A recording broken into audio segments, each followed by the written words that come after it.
हिंदी की तैयारी के लिए चैनल को सब्सक्राइब करें और नई वीडियोज़ की जानकारी भी आपको मिलती रहे, इसके लिए घंटी भी दबाएं। मीरा और राणा जी संवाद में राणा ने मीरा से कहा कि कुण डाटी मेवाड़री जुबां और तलवार ठाकर सगड़ा जीवरा मेहराणा मेवाड़। तब मीरा ने जवाब दिया, वो सुनिएगा, कि ठाकर म्हारे जीवरो सांवड़ियो सिरदार करस्यां वारी चाकरी होसी बेड़ो पार। नमस्कार दोस्तों, मैं आदि गणेश आपका एक बार फिर से स्वागत करता हूँ प्रज्ञा प्रवाह की टेस्ट सीरीज के भाग आज 7 के अंदर। आज हम प्रश्नों का संकलन करेंगे। फिर से सोचने की आवश्यकता है जो हजारी प्रसाद द्वारा कृत निबंध है उनकी।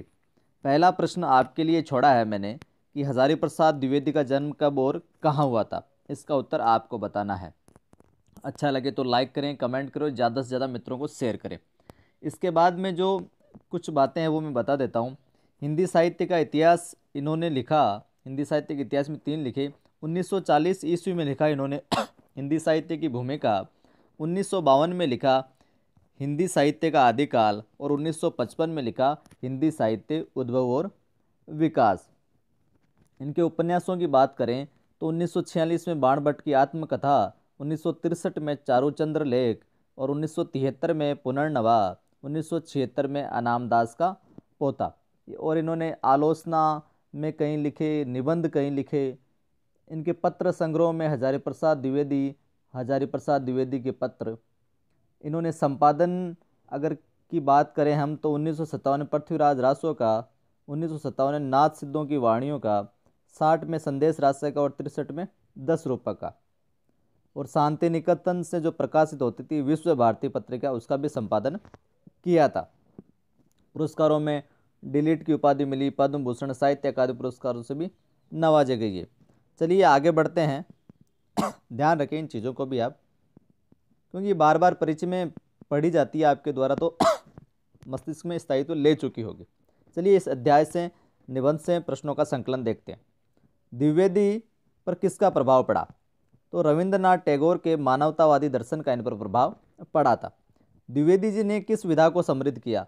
आलोचना और निबंध विधा को इन्होंने और ऊंचाइयां प्रदान की। द्विवेदी जी द्वारा लिखे गए उपन्यासों में कौन से श्रेष्ठ और चर्चित है? बाणभट्ट की आत्मकथा, जिसका प्रकाशन वर्ष 1946, जैसे कि मैंने अभी बताया। पुनर्नवा, जिसका है 1973। अनामदास का पोथा, जिसका है 1976। और है चारूचंद्र लेख, इसका 1963। द्विवेदी जी द्वारा लिखित प्रमुख पुस्तकें हैं कबीर, सूर साहित्य, अशोक के फूल, कल्पना, विचार और वितर्क, हिंदी साहित्य का आदिकाल और हिंदी साहित्य की भूमिका। केवल जीवन धारण करने के लिए उपयोगी परियोजनों के पीछे दौड़ना क्या है? पशु धर्म बताया गया है। जो समझदार लोग हैं उनकी दृष्टि रहती है हमेशा परिणाम पर। ध्यान रखिएगा, जो समझदार लोग हैं उनकी दृष्टि हमेशा किस पर रहती है? परिणाम पर रहती है। लेखक का चित्त मन कब विचलित हो उठा? तो देश में अनेक ज्ञानी गुणी लोगों के संपर्क में आने के बाद लेखक का जो चित्त है, मन है, वो विचलित हो उठा। पाठ के अनुसार प्रथम व द्वितीय श्रेणी के लोग कैसे होते हैं?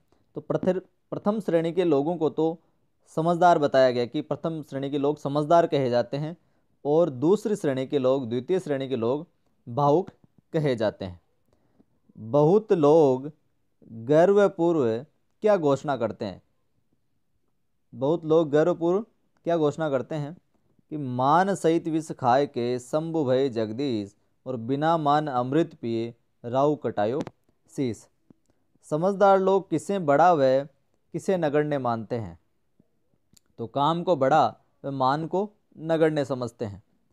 पुराने काव्य की उतावली नायिका के समान समझदार लोगों ने क्या कहा है? तो यहाँ पर वो कहते हैं कि मान घटे तो का घटी है, जो पे प्राण प्यारे के दर्शन पे। हाथ पर रखे हुए आंवले के फल के समान प्रत्येक वस्तु की उपयोगिता और अनुपयोगिता को कौन स्पष्ट देख लेते हैं? समझदार लोग, कि कौन काम की चीज है, कौन नहीं है। कि तुम लोगों की बातों पर कान न दो, हजार हजार आकर्षण से खिंचा खिंचा भटकता न फिर। ऐसा हो कि तेरा हृदय जाने की तेरे हृदय में राजा बैठा है, किसका कथन है ये है रविंद्रनाथ टैगोर का। लोकेर कथा दिस के काने, फिरिस ने आज हजार टाने, येन रे होर हृदय जाने, हृदय तारे आछेन राजा, किसका कथन है रविंद्रनाथ का। विचिकित्सा शब्द का अर्थ है संदेह, ध्यान रखिएगा। काम निकाल लेना बुद्धिमानी है, ये मत किन लोगों का है जो समझदार हैं और भावुक नहीं है। वो क्या कहते हैं कि काम निकाल लेना ही बुद्धिमानी है। पाठ में किसकी गिनती होने की बात की गई है, तो पाठ में दिमागों की गिनती होनी चाहिए, इसकी बात की गई है। अब इस देश में कौन सी भाषा विदेशी भाषा नहीं रही है, ध्यान रखिएगा इन प्रश्नों को। तो अंग्रेजी भाषा इस देश में विदेशी भाषा नहीं रही है। हजारी प्रसाद द्विवेदी ने किस भाषा को महिमामयी भाषा कहा है, अंग्रेजी को। आज जो विदेशों में हमारी धाक है वह इसी बोली के कारण है। यहाँ किस बोली की बात की गई है, अंग्रेजी बोली की बात की गई है। तो शुक्रिया दोस्तों, वीडियो अच्छा लगे तो लाइक करें, शेयर करें और ज़्यादा से ज़्यादा मित्रों को जोड़ें ताकि सभी की मदद हो सके।